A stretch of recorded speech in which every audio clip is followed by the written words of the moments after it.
સુરતના ભાજપ મહિલા કોર્પોરેટરની કેનેડામાં ભણતી દીકરી પર હુમલો કરવામાં આવ્યો। દીકરી પર 3 વખત સ્પ્રે છાંટી કેનેડામાં હુમલો થયો। પિતાને ફોન પર ગર્ભિત ધમકી અને મેસેજ પણ મોકલવામાં આવ્યા। તમારી દીકરી વિદેશમાં ભણે છે, ભ્રષ્ટાચાર કરતા પહેલા વિચારો। ડમી નંબરનો ઉપયોગ કરી બિલ્ડર દ્વારા આ ધમકી આપવામાં આવી હોવાનું તપાસમાં ખુલ્યું છે। મહિલા કોર્પોરેટરના પતિએ સુરત પોલીસમાં ફરિયાદ નોંધાવી। સુરત સાયબર ક્રાઇમ સેલે વરિયાળી બજાર બિલ્ડરને નોટિસ મોકલી।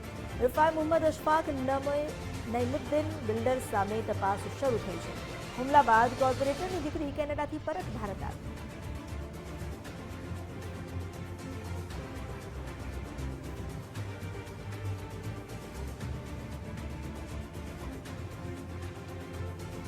વધુ જાણકારી આપી રહ્યા છે સંવાદદાતા રાકેશ બ્રહ્મભટ્ટ। રાકેશ, જે હુમલો કરવામાં આવ્યો હતો કેનેડામાં કોર્પોરેટરની દીકરી પર, શું આખી ઘટના બની છે અને શું રજૂઆત કરાઈ છે?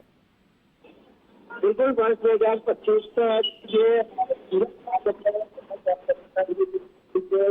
कैनेडाમાં અભ્યાસ કરતી હતી અને 3 વખત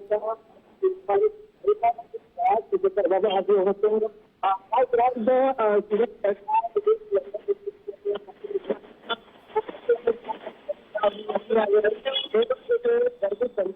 આપવામાં આવી હતી અને આ સમગ્ર મામલે અંગે સુરત સાયબર ક્રાઇમ સેલમાં પહોંચ્યો હતો।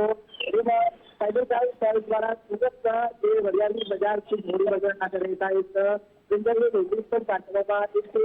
જે ડમી નંબરથી ગર્ભિત ધમકી મળી હતી એ નંબરનો ઉપયોગ થશે બિલ્ડર દ્વારા કરવામાં આવેલો છે અને જેને લઈને આ નોટિસ પાઠવવામાં આવી છે। ત્યારે આ સમગ્ર મામલે સુરત સાયબર ક્રાઇમ સેલ દ્વારા તપાસનો બંદોબસ્ત શરૂ કરવામાં આવ્યો છે। ખરેખર આ બિલ્ડર દ્વારા જ આ ધમકી આપવામાં આવી છે। જી, આભાર આપનો જાણકારી આપવા માટે।